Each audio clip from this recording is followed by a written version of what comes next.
Good afternoon, everyone. I'm the Reverend Bran Lennox, minister of the Unitarian Church of Harrisburg, and I offer a warm welcome to you on this rather cool and seasonable September day as we celebrate the life of Michael Mark. We are grateful to gather today both in person and online. Following the service, we will invite you to join us for a reception downstairs in the common room. But in this place and time, please take this moment to hold our space here as sacred by silencing your electronic devices and preparing yourself to be present. Online and in person, we are grateful for this shared time together. It is good to be together on this day of remembrance. We need each other now to hold the heaviness of grief and the vastness of love as we remember the life of Michael Mark. I invite you to bring your attention, your emotions, your memories, and the steady wave of your own breathing fully into this time and space. Whatever the connections you are carrying, whatever the memories you hold, we join together to share now in this journey of holding on and letting go. It is our practice in the Unitarian Universalist tradition to light a chalice flame, the symbol of our faith, each time we gather together. In honor of Michael's long dedication to this Unitarian Universalist congregation, we light our chalice this morning with words from the poet Wendell Berry.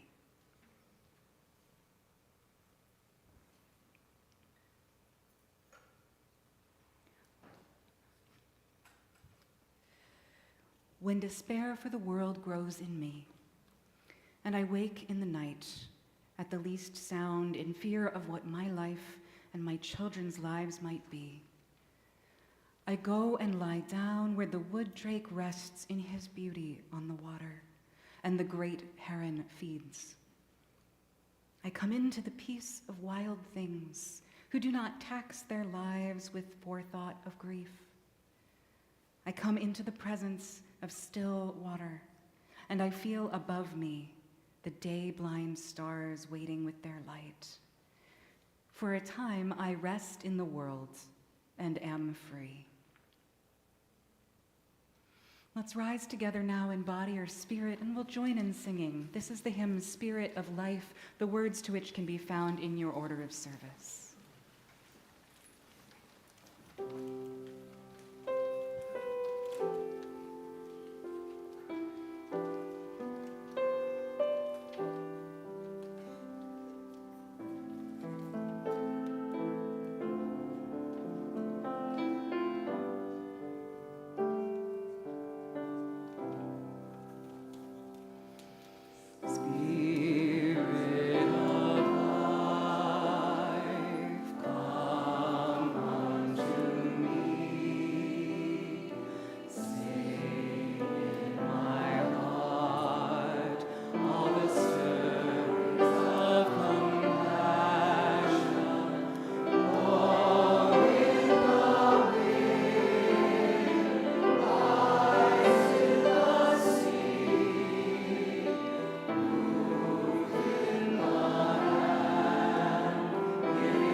I invite Michael's wife, Rachel, to come forward and share some memories with us now.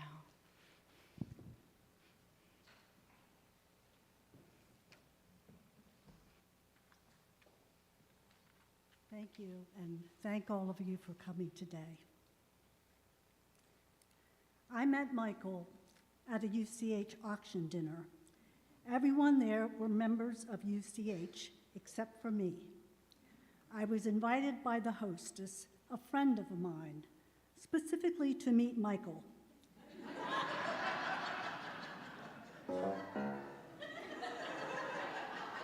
And he figured it all out months later. Michael Mark changed my life forever. For starters, he was everything I required. A liberal Democrat. He made me laugh, and he liked lectures and classical music. Our first date was a lecture here at UCH. We enjoyed political conversations.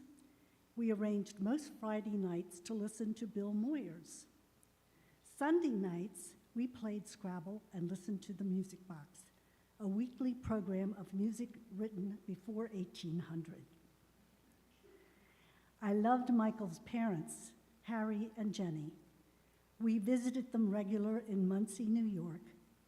Poppy was a master of family names and stories, and they introduced me to humanistic Judaism. Michael and I enjoyed our 24-hour train trips to visit Michael's brother, Jerry, and his wife, Marilyn, in Delray, Florida. We loved the time spent with their family, talking, swimming, playing games, and visiting the birds in nearby wetlands. There were many Erica and Clay family gatherings in Palmyra, where Clay cooked glorious food, and we all partied. Michael and I were married in our love, our beliefs in humanism and social justice, our love of travel, local theater, symphony, and UCH coffee hours. We shared a deep commitment to several activist communities in Harrisburg, especially on climate action. We shared our love of ping pong and walking in our nearby trail and pond. Michael used to say, "How did I get so lucky?" He was happy in his younger years with Marie and his children, and he would say he was lucky again with me. Michael's illness was a long and difficult struggle for him, and I find it impossible to reconcile that. I was blessed to have Noah, Jessica, and Josh with me through the extreme difficult days when decisions had to be made. I would have been lost without them. With time comes acceptance and hopefully some reconciliation, and finally love for what was.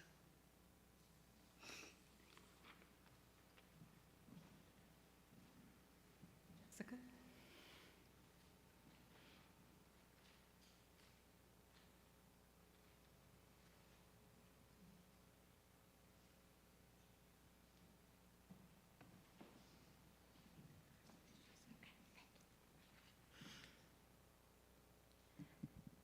Thank you, Rachel, for sharing that, and thank you for coming into Dad's life.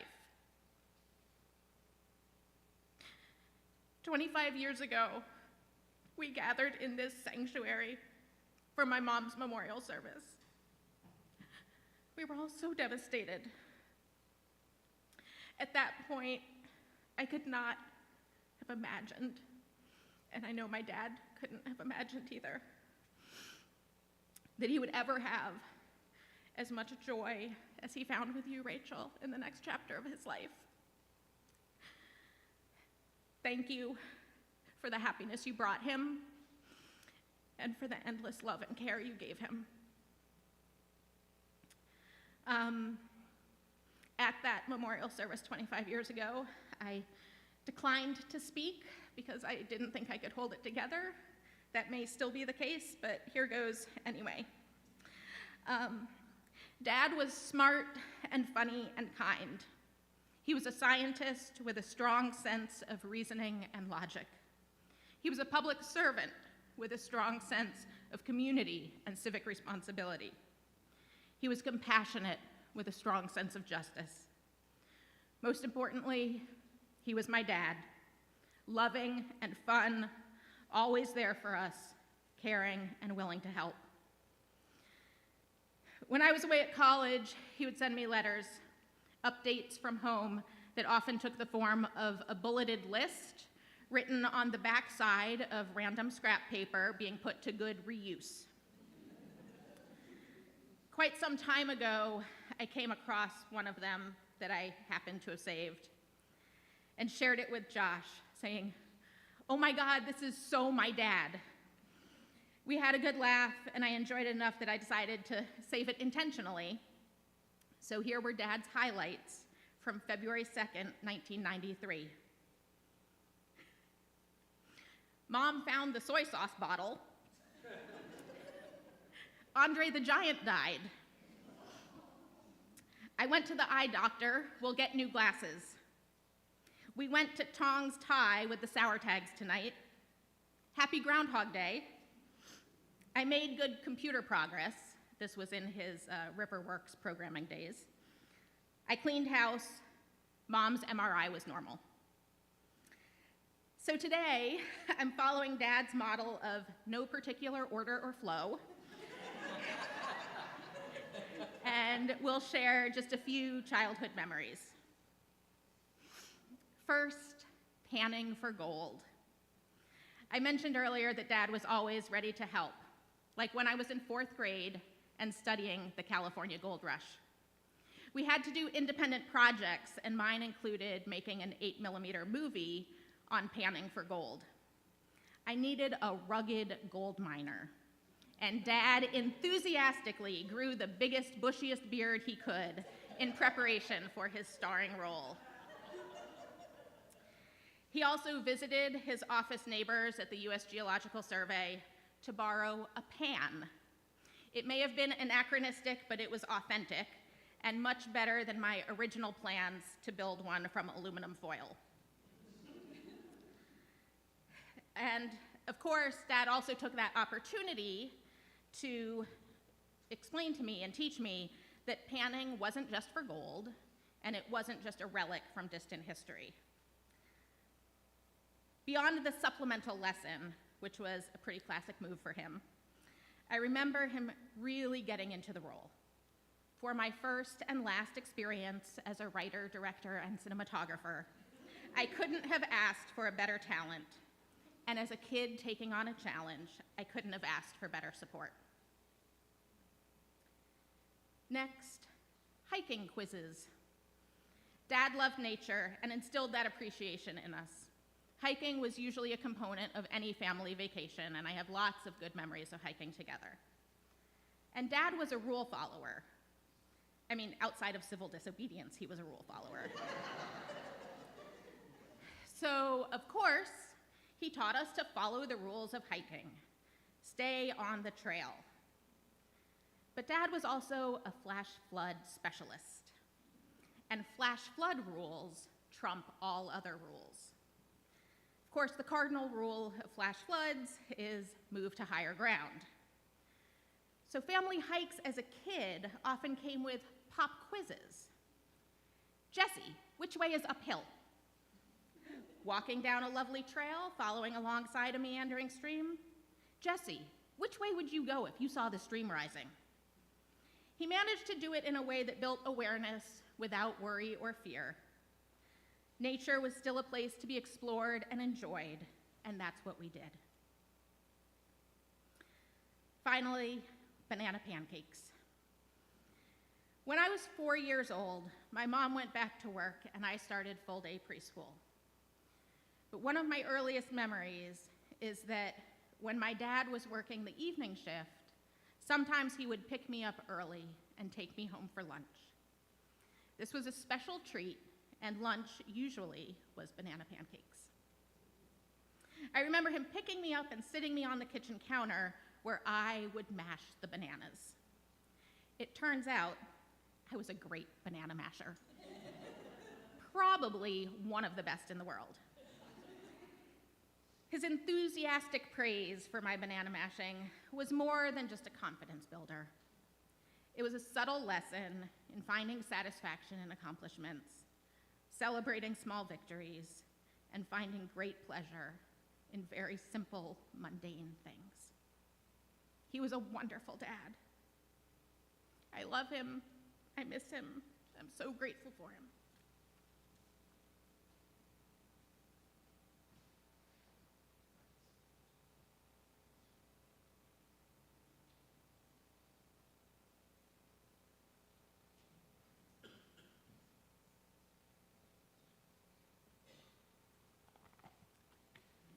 So I'm Noah, I'm Michael's son.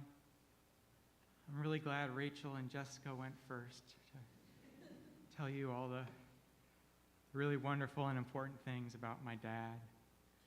I'm really grateful for him and how he took care of me. What I'm really struck by, where I am now in my life, and it's causing me to think back some. I have two adult stepkids, and I'm still trying to be a good parent. I'm trying to make my relationships with my kids good for them and also good for me. I'm trying to understand them better and understand how their lives and experiences being parented by their mom and their dad and by me have shaped them. What was good for them, what was bad for them, what would have been better, what would be good now. It's made me try to think broadly about the way things can go for a kid growing up, especially regarding the parenting they receive and the relationships that they have with their parents. And this has made me think about my experience with my parents and really, really, really appreciate my dad. And it's been hard to notice. It's taken a long time to notice. I noticed many things I was happy about before, but what's really striking me now has taken me a long time to notice. I felt very secure as a kid. I knew that my dad loved me, and I didn't even think about it. I never felt I had to prove myself to my dad. I don't recall ever feeling I lacked his approval, and I don't remember craving it. As a parent, he had a light touch. I don't recall him having any educational or professional expectations or aspirations for me, but he spent a lot of time studying with me and helping me with my schoolwork and covering work, topics that weren't even covered in my schoolwork. But I think he did this for me because he thought it would make me happy. He thought it would be good for me. I really felt like he just wanted me to be happy and healthy. I worked hard in school, but his attitude was that was kind of my business. Hope all that hard work doesn't interfere with your happiness. There was, I remember a time when I was in college, a family gathering, and we were dispersing, saying our goodbyes as we were ready to disperse, and his brother Jerry, my Uncle Jerry, was saying goodbye to me, and so I was heading back to school, so he said, "Work hard." And my dad said, "Don't tell him to work hard. He works too hard. Tell him to have fun." And it just reminds me the way he really wanted me to be happy. He wasn't worried about accomplishments or grades, things like that. He just wanted me to be happy. And the other side of that was he didn't want me to feel bad. And a couple times when he I was feeling bad and he was trying to comfort me, really stick out in my mind. When I was in 7th grade, at the time it just seemed I had a flu and a fever. There was some problem in my leg, which we fixed it, but it was kind of a mystery what the problem was. But I was having this fever, I had the chills, and my leg was hurting, and every time I shook with the chills, it caused my leg to hurt. I was young, I guess I was easily shocked, but I was screaming. I was like, and I remember him just like hugging me and trying to like stop me from shaking, which was hurting my leg and causing me to scream. It didn't really stop my leg from hurting, but how I was really mattered to him. And much later, shortly after my mother died,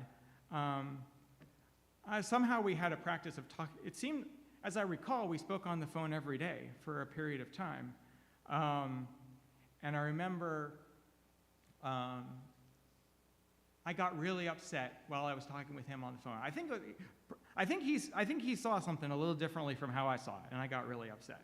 And I remember like lying on the floor crying on the phone with him, and he knew he'd figured out he couldn't say something to make me feel better.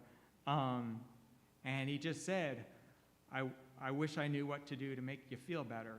He was distraught and sad that he couldn't make me feel better. And I wasn't feeling better, but I knew that he really wanted to make me feel better. He really didn't want me to hurt. That was really important to me. These noticing how I felt secure is a little hard because as a 4-year-old or a 10-year-old or a 15-year-old, I wasn't sitting there thinking, I feel secure. But I remember in high school wanting approval from others, wanting to be liked and valued. It's a kind of normal teenage insecurity, I think. I remember being super frustrated that I had these things from my parents, but it didn't count because it was automatic. They were going to love me anyway. I didn't have to prove anything to get it.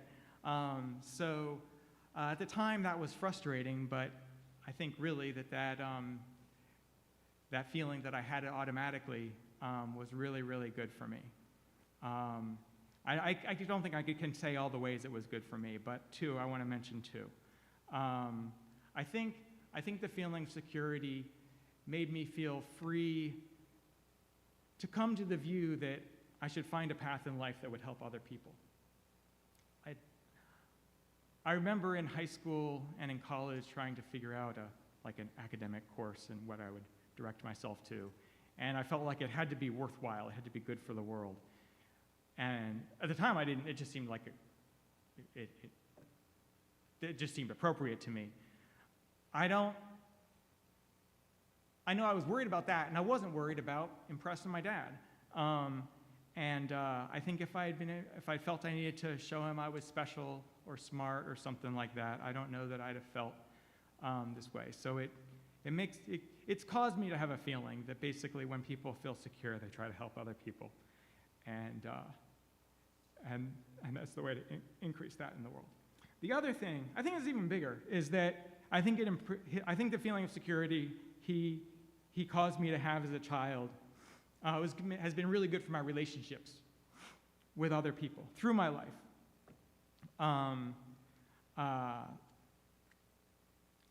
How he took care of me when I was a kid is benefiting me now in my relationships with people now. It's benefiting me in my relationships with my kids now. I think how he took care of me is actually benefiting my kids now. So, I'm in this. My dad recently died, and people ask me how I'm doing, and I feel like when I try to tell, I feel like my answer for them for how I'm doing is a little. I feel like I need to explain why I feel as well and as good as I do. I feel like I should be more hurt, more dominated by sadness. But I really just feel, my main feelings, I feel lucky and grateful. I feel like I wouldn't be where I am without him. I feel like I'm in a good place. I feel like more people should have what I had. And because I had what I had, I can do good things for other people, and it creates for me more of a feeling of urgency than sadness. So I think he wanted us to all take care of each other and feel as good as we can, and I just hope we'll do that. I know we'll do that. Thank you.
The ceiling is high to let your soul rise up to the angels who teach you to fly.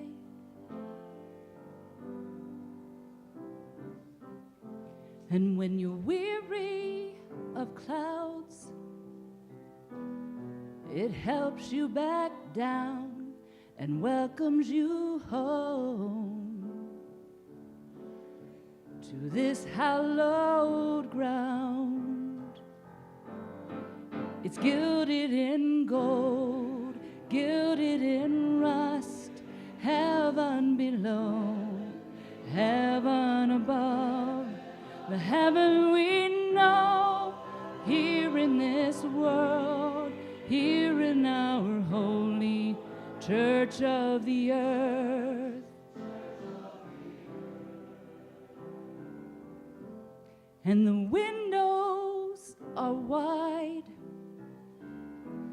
so darkness and light, mystery and beauty greet you inside.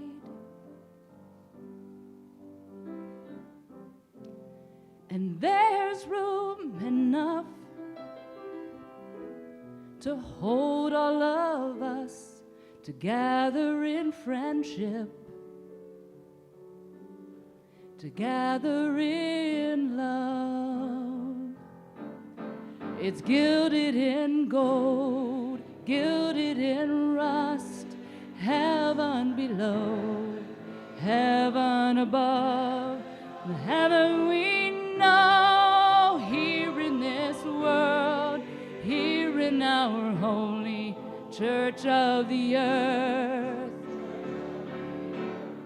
Church of life, ancient and bright, light that inside us shines, life that we share, this is our prayer, that we may always find the heaven we seek here at our feet, here in this sunrise, in this heartbeat.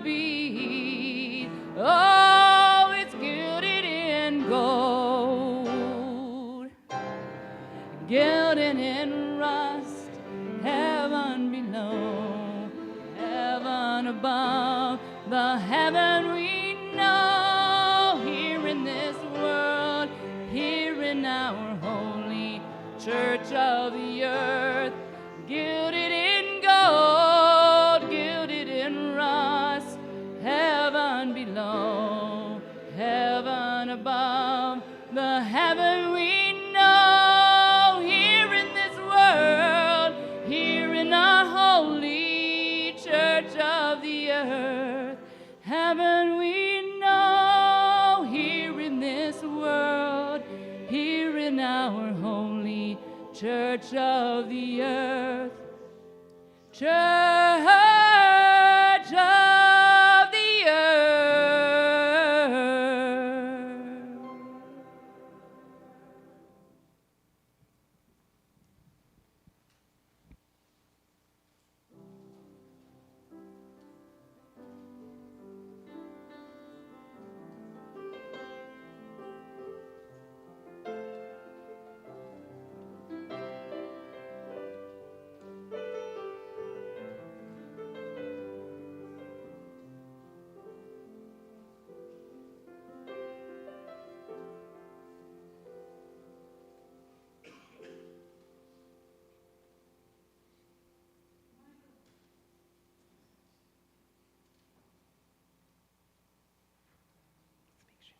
Great.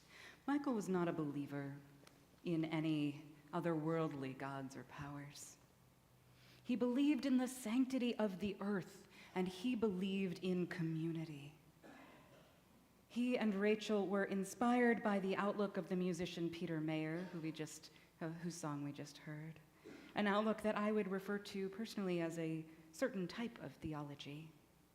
And this theology that the here and now are worth paying attention to and worth serving is one we could all benefit from taking deep into our hearts.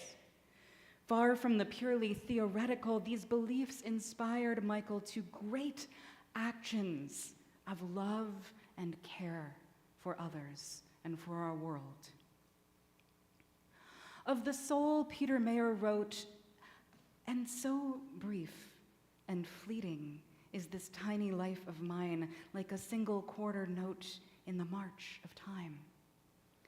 But my soul is like the music, it goes back to ancient days, back before it wore a human face, long before it bore my name. Because the soul is so much older than the evanescent me. It can describe the dawn of time like a childhood memory. It is a spark that was begotten of the darkness long ago. What my body has forgotten, I remember in my soul. So we live this life together, my giant soul and tiny me, one resembling forever, one like smoke upon the breeze, one the deep abiding ocean, one a sudden flashing wave, and counting galaxies like snowflakes, I would swear we were the same. Oh, my soul belongs to beauty, takes me up to lofty heights, teaches sacred stories to me, sanctifies my tiny life, lays a bridge across the ages, melts the boundaries of my bones, paints a bold, eternal face on this passing moment. Oh, my soul. It is a great beauty and comfort in this time of loss to remember that we are part of the greater whole of nature and the universe. And when we die, our energy and our matter are not destroyed, but simply return to the earth which formed us. And yet, the reality of death still looms over many of us. The grief of Michael's death is real and present and will continue to thread throughout our lives. To hold this sense of wonder and sorrow together, the joy and the great price of this dance of life and love, I offer these words of Dorothy Monroe as a blessing.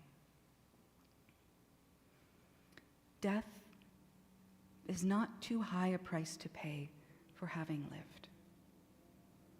Mountains never die, nor do the seas or rocks or endless sky. Through countless centuries of time, they stay eternal, deathless, yet they never live. If choice there were, I would not hesitate to choose mortality. Whatever fate demanded in return for life, I'd give. For never to have seen the fertile plains, nor heard the winds, nor felt the warm sun on the sands beside the salty sea, nor touched the hands of those I love. Without these, all the gains of timelessness would not be worth one day of living and loving, come what may. And at this time in our service, anyone is welcome to come forward to share a special memory you have of Michael with us all. We'll start first with Michael's friends Tom Winner, Marshall Harth, Anita Mentzer, and David Spear, and then the pulpit is open to all. If it would pose a challenge for you to come forward, or if you'd prefer to stay seated, please give a wave so that we can bring a microphone to you instead. We encourage you to share fully, while also bearing in mind how many of us there are here with cherished memories to share. Let's all bear witness now to the depth and breadth of memory within the families and communities that Michael's life has touched.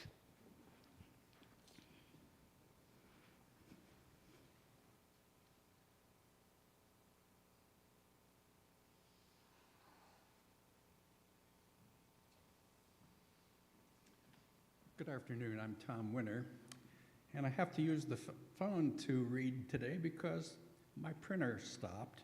And Michael would say, "Don't worry, Tom, don't worry. We'll figure it out." So that's what I'm going to do today is figure it out a bit.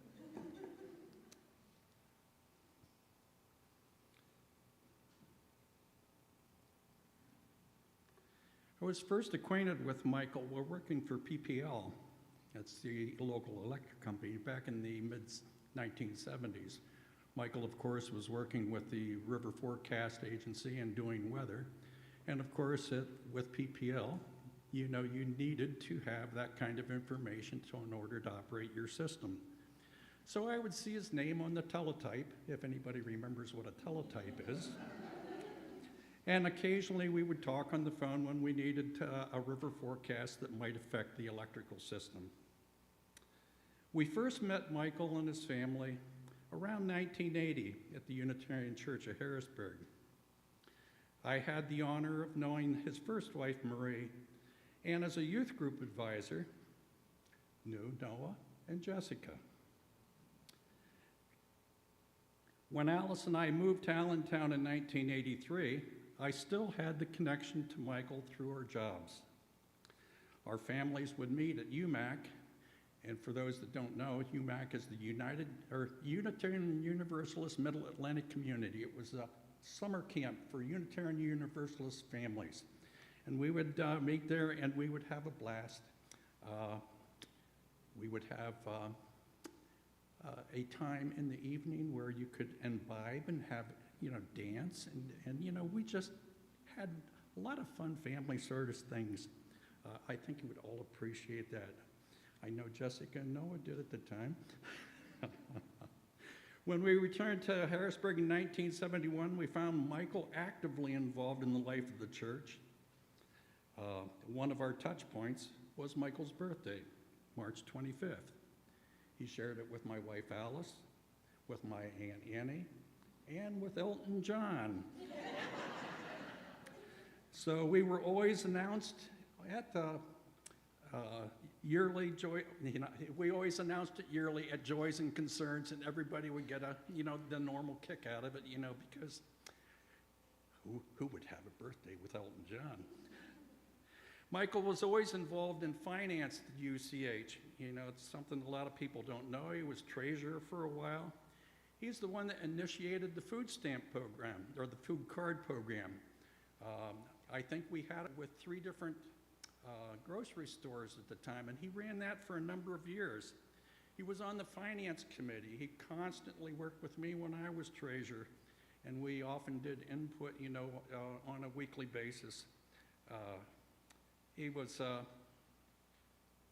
always had his fingers in finance, as I did. Between Michael, Rachel, and Alice, I got involved in protest. We protested down at the Harrisburg on the Capitol steps. We protested one year out at the General Assembly out in Milwaukee. He got me involved with the food pantry. He was just a good friend and lived his values. I will miss his warm smile and his quick wit. Thank you.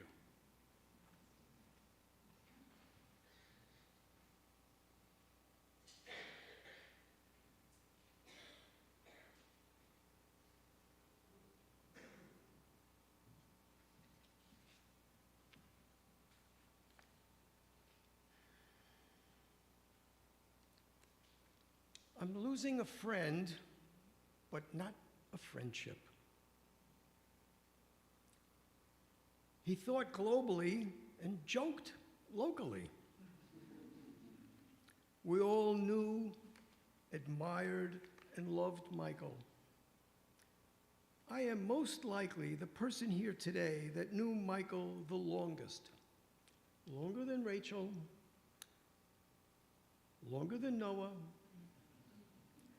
longer than Jessica, longer even than Marie, longer than any of you. I first met Michael when we were 17 years old, at the end of June in 1961. It's almost 65 years ago. We were camp counselors together at Camp Hurley in West Hurley in upstate New York, near Kingston, about 90 miles from New York City. We watched over the youngest campers, all of 7 and 8 years old, in a bunk named Arnold. We worked together as counselors for 3 years, during which time we became very close colleagues and, more importantly, lifelong friends. It was at Camp Hurley that Michael developed his sensitivity to all causes committed to making the world a better place to live in. As many of you know, he was a dedicated environmental activist, and together with Rachel, they started the Harrisburg chapter of Citizens Climate Lobby. Michael was also a dedicated longtime member of this Unitarian Church of Harrisburg, where today we are celebrating Michael's life. That he was interested in finances, I had no idea. But I want to explain what it was about Camp Hurley that had such a life-changing impact on both Michael and myself. Camp was a place where the values of diversity, equity, and tolerance were practiced on a daily basis. No uniforms, no bugles, no competitiveness ever. Only folk songs, sung 3 times a day at breakfast, lunch, and supper. The campers tolerated living during the winter months with dreams of returning each summer to camp. Michael was a camper. He probably was there as a little kid in the early 1950s. He was also a counselor. As a matter of fact, his whole family was involved in camp. His mom, Jenny Mark, was the secretary of Camp Hurley. His older brother, Jerry, was a division head. Camp was in his blood, and that continued to circulate in his system for the rest of his life. We became close at camp, and as my co-counselor, I could implicitly trust him with the campers without any apprehension whatsoever. However, there was only this one time when I felt he crossed the line. After general swim, the campers were required to hang up their wet bathing suits on the line outside of the bunk. There was this one camper named Donald, not who you think.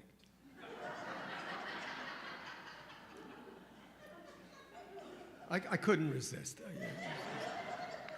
So there was this one camper, Donald, who always would hang his bathing suit up outside and then proceed to run around the outside of the bunk in his all-together naked. One day, Michael said to Donald, quote, "If you do that one more time, I will cut it off."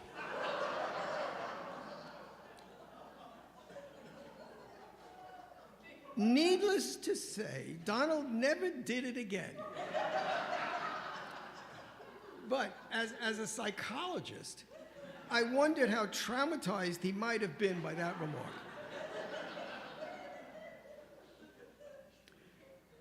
Michael and I maintained a close relationship over the years that extended into shared family vacations, including Hershey Park, where Noah, Jessica, and my kids, Kara and David, spent time together. Michael and I graduated from City College together in May of 1964, and our claim to fame was that we were the very last 2 graduates to exit Lewiston Stadium after the graduation. We decided this is the only thing we could do. I will miss Michael very much. He loved folk music. And with that in mind, I want to share a poem I have written about our friendship. I was luckily able to share the poem with Michael before he passed. Rachel was able to read it to him, and he responded positively. Once a year at camp, Pete Seeger, the folk singer, would actually come to sing for all of us. There was one folk song he sang that I feel captures my friendship with Michael best. Passing through, sometimes happy, sometimes blue, glad that I ran into you. Tell the people that you saw me passing through. Friendship. Friendship extends over time. That's what makes it so sublime. Enables us to connect, makes us smile, I do suspect. Always allows us all to show we care, express our love then and there. The joy we see in every face, extending arms for an embrace. What makes it special, I intone, you never have to feel alone. It doesn't matter where you live, just the affection that you give. Connections we made will persist over time and space, I insist. So as we pass along life's highway, I am just so glad you passed my way.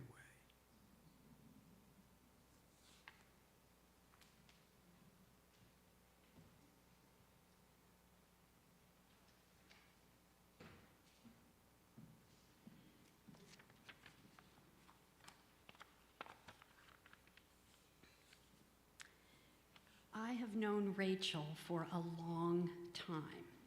We go way back. And when she told John and I that she actually wanted us to meet her new crush, I had a feeling that this one was different. We met Michael at an open stage production. He was wearing a wild Hawaiian print shirt, and he had long, flowing silver hair.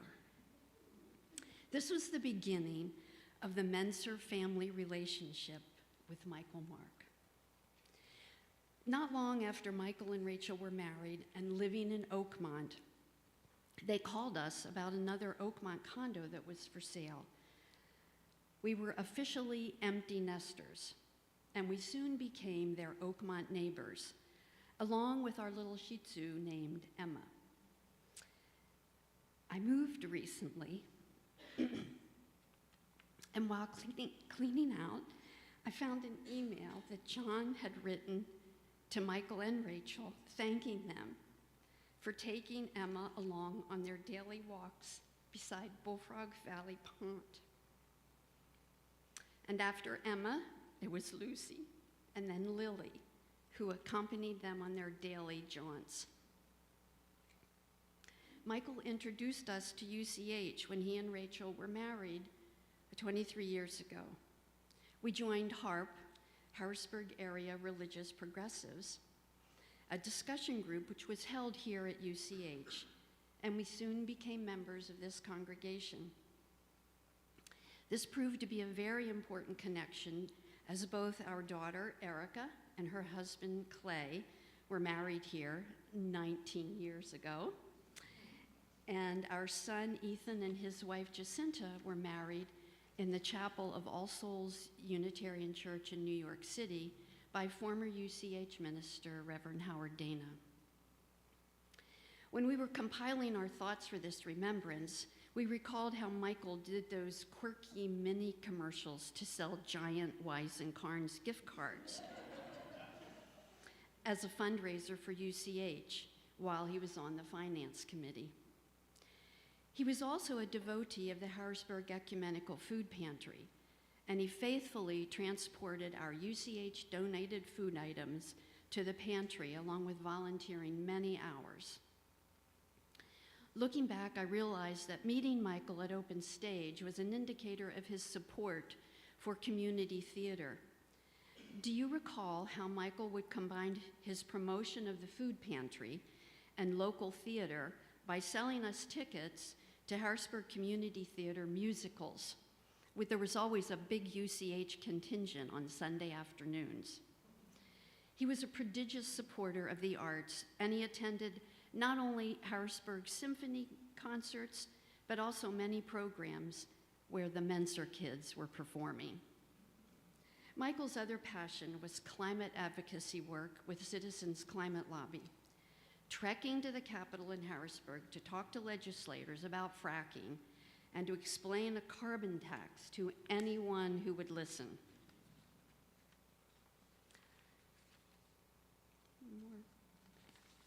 Many times, Michael would also chauffeur Rachel and me to Harrisburg for a UU Justice PA advocacy event. Sometimes he served as the photographer, but he was always willing to show up and give of his time. Have you seen the photo of Michael at the House Environment Committee hearing wearing a tinfoil hat? It was his very cleverly humorous way of telling the committee chair that his climate change deniers were full of baloney. Michael and Rachel were part of our many family holiday dinners. A few years ago, Michael and I made potato latkes to celebrate Hanukkah. And we also love when Michael made homemade bread for our family get-togethers. That first autumn during COVID, my grandsons did not go trick-or-treating. However, their parents had created a scavenger hunt to the homes of friends and relatives. When Aiden and Maddox knocked on the Marks door, Michael surprised them in his black and white striped prison costume to hand out the next clue. Michael was an integral part of our family for over 20 years. We will miss him. He was a dependable, supportive friend, and he led by example in so many areas of our lives. It has been a privilege and an honor to include Michael Mark as part of the Menser and Lambert families.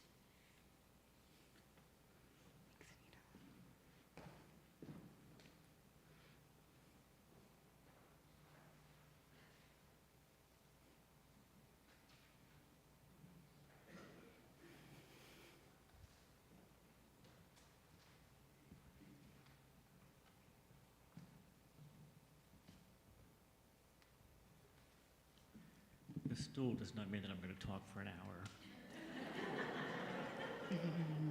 But clearly I'm the new kid on the block, because I've only known Michael for 18 years. I thought it was a long time to get to know what a wonderful man he was, but apparently I came to the party pretty late. But there was one connection that I had forgotten, is that my father has a birthday on March 25th also. So I'm tenuously connected to Michael from the very early on. Well, it is a great pleasure to be with all of you, friends and relatives, some of whom I know and many of whom I do not know. But to be honest, I'm not really happy to be here for this occasion. Because when I first heard of Michael's impending death and the news that he had passed away, I was really pretty angry. And when I stopped and think about it, I remain pretty angry. I'm angry that such a good man would be taken from this world and from us. Because it feels just flat out unjust and immoral. And I know that death is a part of the circle of life. I'm not happy about that either. My day will come. But especially not for Michael. I mean, come on. He was such a wonderful human being that it feels especially unjust that he would be taken away from us. Now, I told this to Rachel, that if she put me in front of a microphone, I would say that. So I guess that was okay. But then I remembered the words of my good friend Guy Donnelly. He said, "Don't be angry, David. Be glad that Michael had a chance to live." Like, Guy is usually right, and here he clearly is. And I want a copy of that poem you read, because that said pretty much the same thing. So I do celebrate the life of Michael today. He was such a joyful person to be around, and for me, he always lifted my spirits when I was with him, and he felt like such a calming presence to me. And I will add one other thing. I am really glad for Michael. I'm glad for the kind of life that Michael was able to experience on this earth. He seemed to enjoy every moment of his life. He had that childlike innocence, you know, the comparisons to the Albert Einstein photos, because Albert Einstein shared that curiosity and that wonder as well. And I see that in Michael. And it's such a wonderful quality to see in him and to be around. Now, just this morning in the service, this Reverend Brand talked about curiosity and wonder again, that these are essential to living a full life. And Michael was certainly filled with curiosity and wonder, and I think that was what the sparkle was in his eyes. He would find joy in the small things. He would find joy in every moment, and joy in whatever was around him at the time. He seemed like the most even-tempered person I've ever met. I didn't know him that deeply, but I'm guessing he was a lot more even-tempered than certainly I am, or many others on this earth are. He seemed happy and joyful and calm and optimistic every time I saw him. So I think, what a lucky man to have that inside of him. What a lucky man to have joy in his heart day after day. What a lucky man to have peace and serenity in his soul. And I know full well that the last 2.5 years of his life were positively dreadful. But before that, he had 79 years of living life fully and enjoying them each moment. For 79 years, he experienced the wonder of life. For 79 years, he was even-tempered and happy. And for 79 years, he was joyful. And that is a lucky man. I am not happy that Michael is gone, but I'm delighted for you, Michael, that you had 79 wonderful years here on this earth.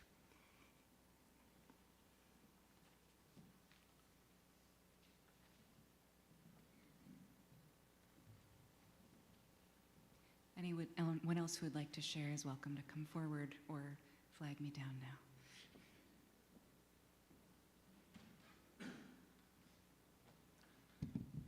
Just a quick memory. My name is Peter Trufanestock, and like most Unitarians can remember first coming to a Unitarian church, more than so many other denominations where you're christened or grow up and get confirmed and then stay because of guilt. Most people remember the first time they came to a Unitarian church, and therefore people often remember the first people they spoke to at coffee hour and those who welcomed them. In fact, I've always made it a mission to go up to visitors and say hello, because I remember, especially if you don't know what this kind of a thing is, you're walking into this strange place. And so I remember Tom Winter and Jim Kavanaugh and the very first people who greeted me when I came to this church. And Mike was one of those first people. I don't know if it was on the first day, but it was certainly within the first couple of weeks. And I'm almost positive that he came up to me and introduced himself, and we talked for a second, and then he said something along the lines of, "So do you buy groceries, or?"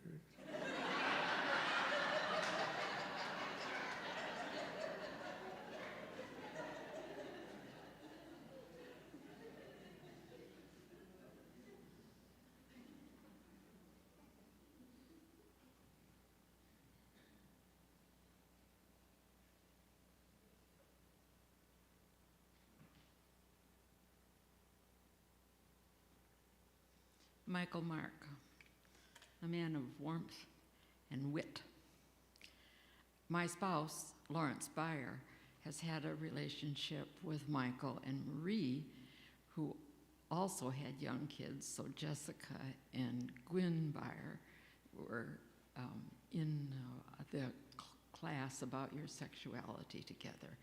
And Larry has warm, warm memories of Michael's principles as he expressed them in his life and how much he respected the raising of the kids in the Mark family. My story is that Michael Mark was master of ceremonies one year for the church variety show called Kaleidoscope, And so I think he was right about there at your feet, Josh. And he stands and faces the audience and says, well, he did have a story that he felt that he should share about the previous week, because he had been to the doctor and it was time to turn in his stool sample, so he did. And when he went to lay it on the counter, he noticed that the one just before his said, Cordella Felt.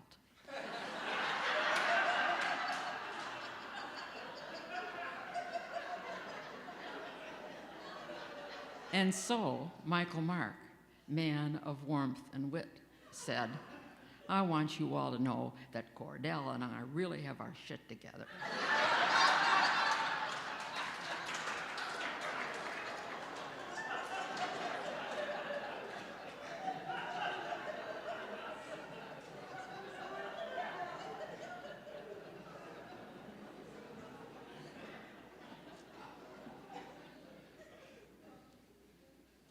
My name is Joshua. I am Michael's son-in-law.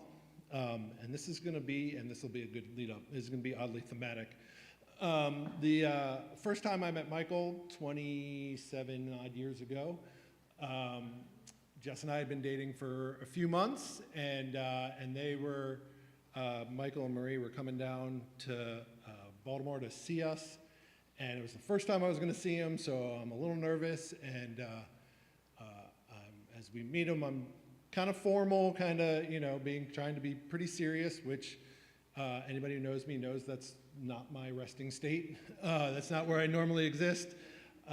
And he's telling me, Michael's telling me that he had spent his career in the federal government as a river forecaster, doing flash flood work, and he had retired, and he had just recently gone back to work for the state government doing water quality.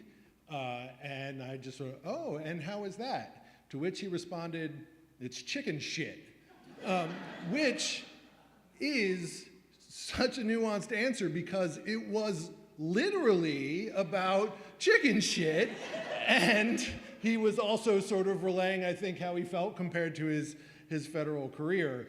And it was sort of at that moment where I was like, yeah, I think I'm gonna get along with this family. I think this is gonna work out.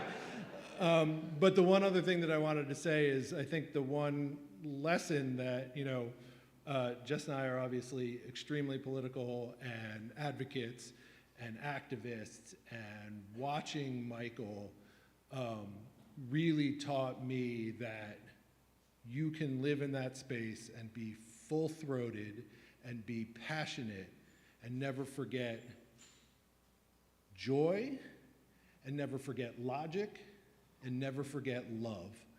And I think bringing those things into the political and the advocacy world, I think we can all agree now more than ever is lessons that we all need to learn.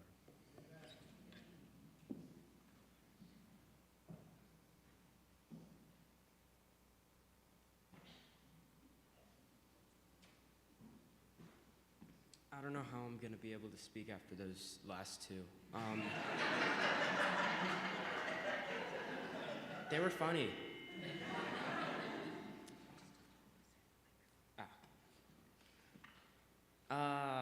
Michael Mark was my great uncle, and I have a lot of memories of him. I would meet him in places that I wouldn't expect him to be. Like, my grandma would take me and my brother to Bullfrog Valley Pond to walk and play around and feed the ducks and stuff. And we would see him walking around, and we would be like, oh my God, it's Michael. And he would be there, and he would wear this hat of a duck. Anyone who knows, you'll remember that hat.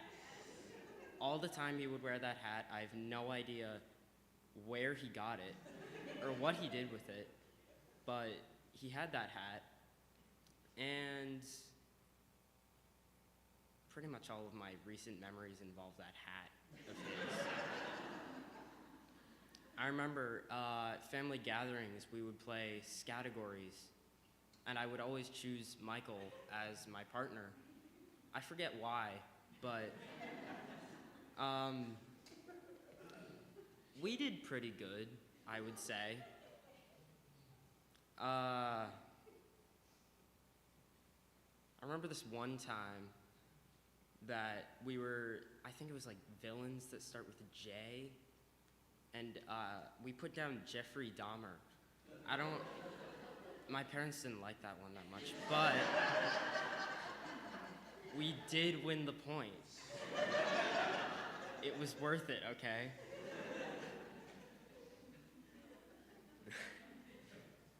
I will miss Michael very, very much.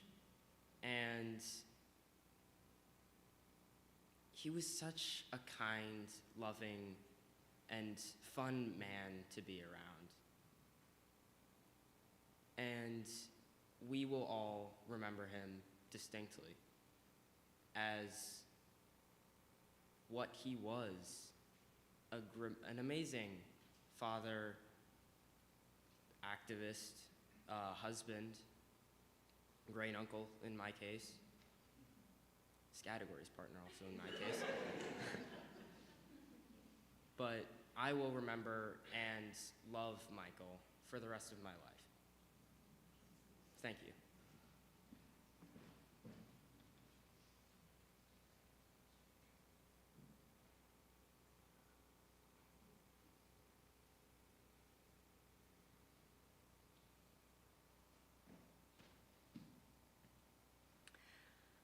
I'm Ann Stillwater, a member of this congregation, and I'm also not going to be funny.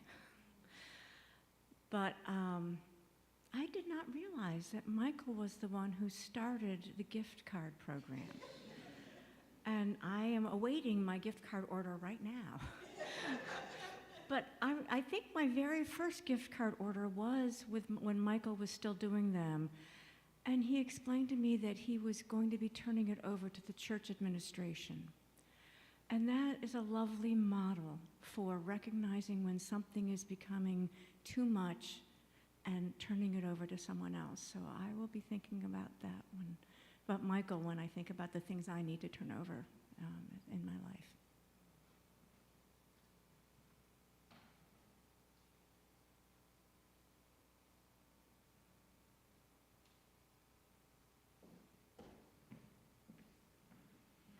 I'm Kendra Trufanostock, and I first met Michael when I was 13. As my husband said, when you come to the church, you sort of don't forget the firsts. And he was one of those, at the time, for me, older gentlemen who actually, considering where I came from, a Protestant background, he actually, paid attention to me as if I had a mind worthy of consideration. And I didn't know that he was a camp counselor, but now it really makes sense. It was like he was totally at ease, and I was another human, and here we were. And he's just always been able to be one of those pillars that is so, just models such a way of life. And I remember him with Marie, and just like the tenderness he showed, and I thought, oh, someday I want someone to love me that way. And then to see it a whole second time is like, what a beautiful soul. And I do consider myself lucky to have found one of those. But he was that combination of like spunky, assertive, kind, humble. He was all of those things, and a beautiful soul to know. So, yeah.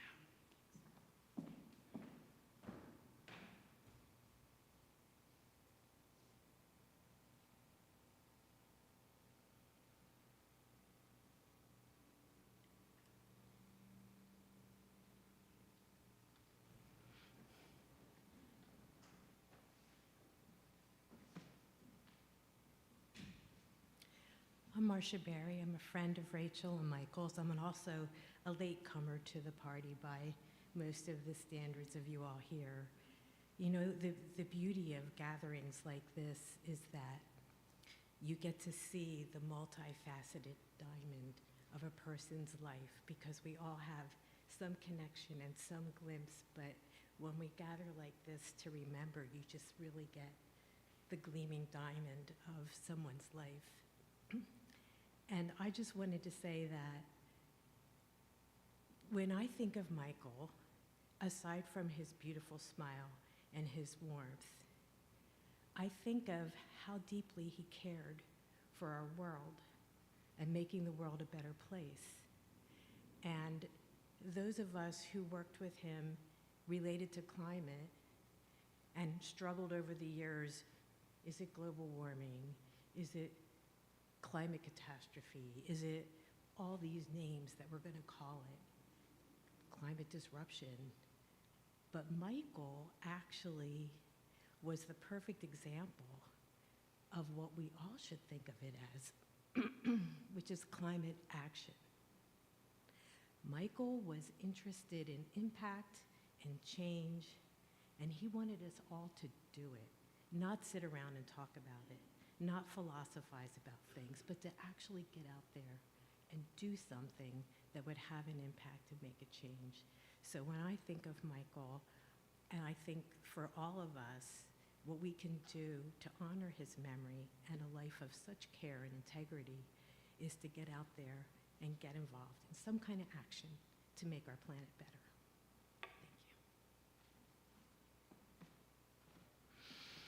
There could not be a more perfect segue into our final song. Let's rise together and sing once more this beloved hymn of Michael's, Blue Boat Home.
We have come together as a community of family and friends. We have suffered a profound hurt, the loss of such a beloved life. We have begun here to honor that hurt, to acknowledge that loss by this service in which we celebrate sadness and joy with which our memories of Michael are enriched. In the words of Khalil Gibran, when you are sorrowful, look again in your heart, and you shall see that in truth you are weeping for that which has been your delight. We give thanks for all that Michael brought to this world, and we give thanks for his ways that made this community a better place to live, and for his friendship, labor, and love that filled our lives. We give thanks that Michael was and is a part of our common life. The truth of his life endures, for it is woven into the fabric of that larger life of which we and Michael are all a part. And now, as we remember and say a final farewell to one held dear, let us be confident and trusting that a human life is full of meaning and purpose, even in death. Please rise one final time for me in body or spirit for these words of farewell. They come from A Cup of Strength by Robert Terry Weston. Let none fear, for greater than sorrow is love, which endures through pain and conquers even grief. Love binds all hearts in bonds of fellowship and courage. They who love unselfishly face even the depths with courage, for their strength is the strength of many, and their courage rests upon the love of friends. May now the peace which passes understanding be and abide with us all on this day and all days to come. Go in peace.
Yes.